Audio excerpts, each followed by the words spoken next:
اسلامی تاریخ کے وسیع سمندر میں کچھ شخصیات ایسی ہیں جو صرف اپنے علم کے لیے نہیں بلکہ علم، روحانیت اور عمل کے درمیان توازن برقرار رکھنے کے لیے منفرد مقام رکھتی ہیں۔ ایسی ہی ایک مثالی شخصیت حضرت عبداللہ بن مبارک رحمۃ اللہ ہیں۔ وہ کون تھے اور کیا چیز انہیں منفرد بناتی ہے؟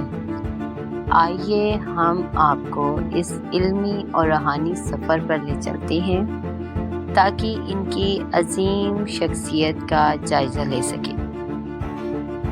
حضرت عبداللہ بن مبارک 118 ہجری 736 عیسوی میں مرو، جو کہ آج کل ترکمانستان ہے، میں پیدا ہوئے۔ ان کا خاندان دیانتداری اور تقوی کے لیے مشہور تھا اور بچپن سے ہی عبداللہ نے علم حاصل کرنے کے لیے غیر معمولی پیاس ظاہر کی۔ انہوں نے اپنے وقت کے عظیم علماء سے تعلیم حاصل کی، جن میں امام سفیان الثوری اور امام ابو حنیفہ شامل ہیں۔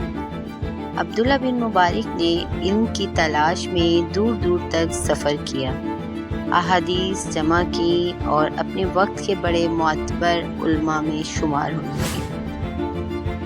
عبداللہ بن مبارک صرف علم کے طلبگار ہی نہیں تھے بلکہ وہ احادیث کے معتبر علماء اور اسلامی فقہ کے ماہر بھی تھے۔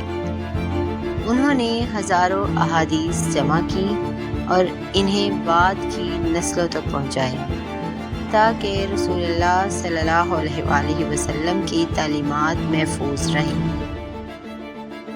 انہوں نے فرمایا، سب سے بہتر عمل وہ ہے جو قیامت کے دن تک چھپا رہے۔ ان کے یہ الفاظ ان کی عاجزی اور اخلاص کو ظاہر کرتے ہیں۔ باوجود عظیم علمی مقام کے وہ ہمیشہ اللہ کے خوف اور عاجزی میں رہتے تھے۔ حضرت عبداللہ بن مبارک صرف ایک عالم ہی نہیں تھے بلکہ وہ ایک عابد اور زاہد بھی تھے جو ہمیشہ آخرت کی فکر میں رہتے تھے۔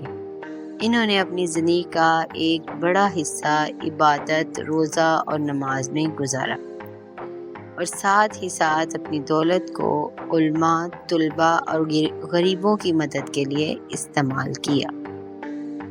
ان کی عاجزی بے مثال تھی۔ وہ باوجود اس کے کہ اپنے وقت کے سب سے بڑے عالموں میں شمار ہوتے تھے، ہمیشہ سادگی اور سخاوت کا مظاہرہ کرتے تھے اور مسلمانوں کا قرضہ ادا کرتے تھے۔ لیکن حضرت عبداللہ بن مبارک صرف ایک عالم اور زاہد نہیں تھے بلکہ وہ اللہ کی راہ میں جہاد کرنے والے مجاہد بھی تھے۔ وہ بار بار مسلمانوں کے علاقوں کی حفاظت کے لیے فوجی مہمات میں شامل ہوتے رہے۔ در حقیقت انہوں نے اپنی زندگی کو 3 بڑے کاموں میں تقسیم کیا: علم کی تلاش، عبادت اور جہاد میں شرکت۔ انہوں نے علم اور عمل کے درمیان ایک حیرت انگیز توازن قائم رکھا۔ میدان جنگ میں بھی وہ راتوں کو قرآن کی تلاوت اور عبادت میں گزارتے تھے۔ ان کی سخاوت بھی بے مثال تھی۔ وہ اپنی دولت کو فوجی مہمات کی مالی معاونت کے لیے، غربا کی مدد کے لیے اور طلباء کی تعلیم کے لیے خرچ کرتے تھے۔ حضرت عبداللہ بن مبارک کی زندگی ایک روشن مثال ہے کہ کس طرح علم، تقوی اور عمل کے درمیان توازن قائم کیا جا سکتا ہے۔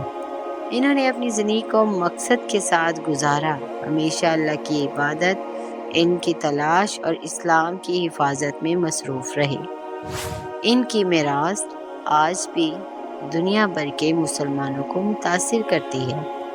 اللہ ان کے درجات بلند فرمائے اور ہمیں بھی ان جیسے عظیم لوگوں کے نقش قدم پر چلنے کی توفیق عطا فرمائے۔ آمین۔ اس ویڈیو کو دیکھنے کا شکریہ۔ اگر آپ کو یہ ویڈیو پسند آئی ہو تو اسے لائک کریں، شیئر کریں اور اسلامی تاریخ علماء اور ہماری عظیم روایت سے سبق حاصل کرنے کے لیے ہمارے چینل اسلامک اسکیئر کو سبسکرائب کرنا نہ بھولیں۔ آئیے ہم سب مل کر علم حاصل کریں اور ایک دوسرے کو فائدہ پہنچائیں۔ کیا آپ جانتے ہیں کہ حضرت عبداللہ بن مبارک کی وفات کب اور کیسے ہوئی؟